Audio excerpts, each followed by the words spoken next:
હમણાં જ ચૈત્ર મહિનામાં માધવપુરનો મેળો સંપન્ન થયો અને અમે એના 2 દિવસ પછી જ ત્યાં જઈએ છીએ.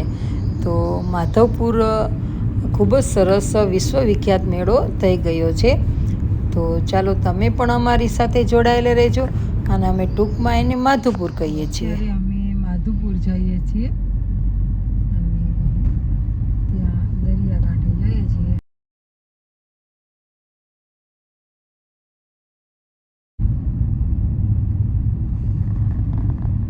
લાલો ને ભોલું બે આવ્યા નથી, અમે બે જ છીએ. હવે જુઓ માધવપુર દરિયાનો ગેટ આવી ગયો છે અને ત્યાં દરિયાકાંઠે છે ને એવી રીતના દરિયો છે કે એક બાજુ રોડ જાય છે અને એક બાજુ દરિયો છે. તો બંને સાઈડ એટલે પહેલાં એમ થતું અમે સીલ રહેતા ત્યારે કે દરિયાની કાંઠે કાંઠે જ બસ ચાલે. તો અમને એમ થતું કે રેતીમાં કેમ ચાલતી હશે. બહુ નાના હતા અમે, સીલમાં રહેતા અને પહેલું ધોરણ ભણતા, એટલે અમને વિચાર થતો કે દરિયાને કાંઠે કેમ બસ ચાલે, કેમ કે સીલમાં પણ અમે દરિયો તો ખૂબ જોયેલો, અમારી નજીક જ ઘરની બાજુમાં હતો. તો હવે અમને સમજાય છે કે આવી રીતે રોડ અને દરિયો હતો.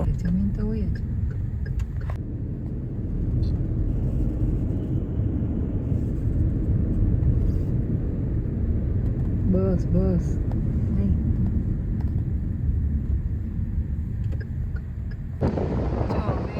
દરિયે આવી ગયા છે. માધવપુરનો દરિયો છે અને અમે આવીએ ત્યાં રાત જ થઈ જાય અત્યારે. અને આ બાજુ છે રોડ. તો બેયની વચ્ચોવચ્ચ છો રોડ અને દરિયો. કેવું સરસ લોકેશન છે. અહીંયા આવો ને તો બહુ જ મજા આવી જાય, ખૂબ જ મજા આવે એ શાંતિથી બેસવાની. પણ અમે ઘણીવાર પ્રયત્ન કરીએ છીએ કે 5-6 વાગે આવીને બેસવું છે, પણ અવાતું નથી અને સાંજ પડી જ જાય છે, અંધારું થઈ જાય છે. તો જુઓ તમે, આ બાજુ છે દરિયો.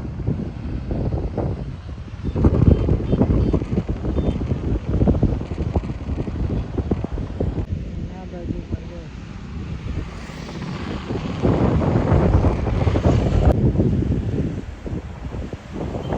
ક્ષિતિજ એકદમ, જો અમે નાના હતા ને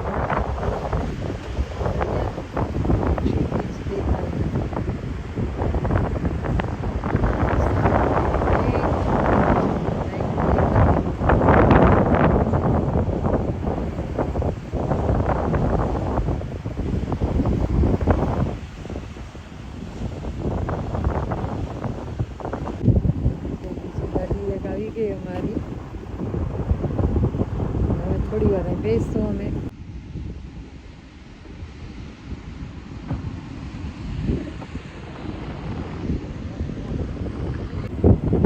કેવા સરસ જાય છે.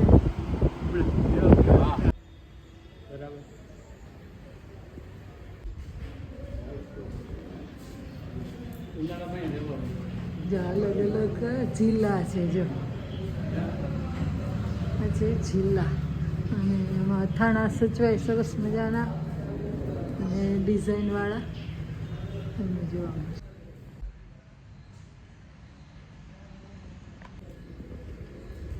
દરિયાકાંઠો છે અને આ હોટલમાં અમે જઈએ છીએ જમવા. બહાર જમવું હોય તો બહાર પણ છે, પણ અમે અંદર જ બેસીએ.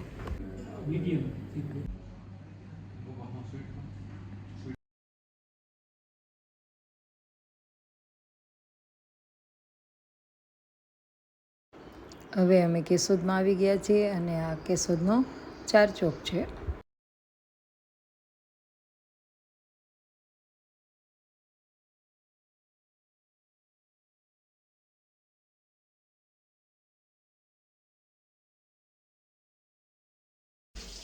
જય માતાજી, કેમ છો બધા?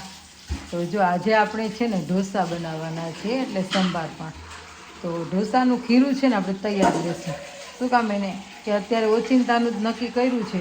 તો આપણે ખીરું છે આગલા દિવસે પલાળવું પડે અથવા 5-6 કલાક પલાળીને પછી એને પીસવું પડે. તો એ અત્યારે આપણે નથી કરતા અને ખીરું તૈયાર મળે છે એ લઈ આવશું. અને મેં જે શાકભાજી થોડી સુધારી રાખી છે અને બટેટા સૂકી ભાજી માટે બાફવા મૂક્યા છે એ હું તમને બતાવું. આમાં આપણે રીંગણા, દૂધી અને ગુવાર એવું જે કોઈ શાકભાજી હોય, ફ્લાવર હોય, એ બધું જ થોડુંક બાફી લેવાનું છે. અને પછી સરગવાની સિંગ પણ ખૂબ સરસ લાગે છે, પણ સરગવાની સિંગ હું આમાં નાખતી નથી. આમાં આપણે સૂકી ભાજી માટે બટેટા બાફવા મૂકી દીધા છે, તેની સીટી પણ વાગી ગઈ છે. અને પછી આપણે કુકર ઠંડુ થાય એટલે આપણે ખોલીને તેની છાલ ઉતાર લેશું. જે આપણે તેલ મૂકી દીધું છે ને, આ તેલમાં આપણે હવે રાઈ ને જીરું, કેમ કે ડુંગળી વઘારવાની છે, અને હિંગ નાખી દઈએ. અને આ ડુંગળી છે ને જે આવી રીતના સુધારવાની, જેથી કરીને સૂકી ભાજી અને દાળમાં તમે નાખી શકો. તો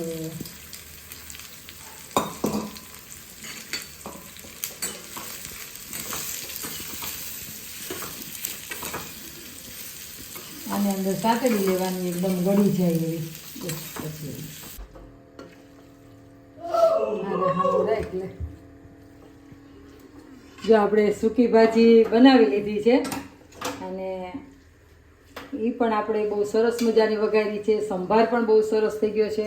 આ સૂકી ભાજી છે ને, પહેલાં આપણે ડુંગળી વઘારી લીધી, હું તમને બતાવતા ભૂલી ગઈ છું, પણ આપણે રેસીપીમાં નથી મૂકવાની, એટલે આ એમનેમ જ ઉતાવળ બનાવ્યું છે.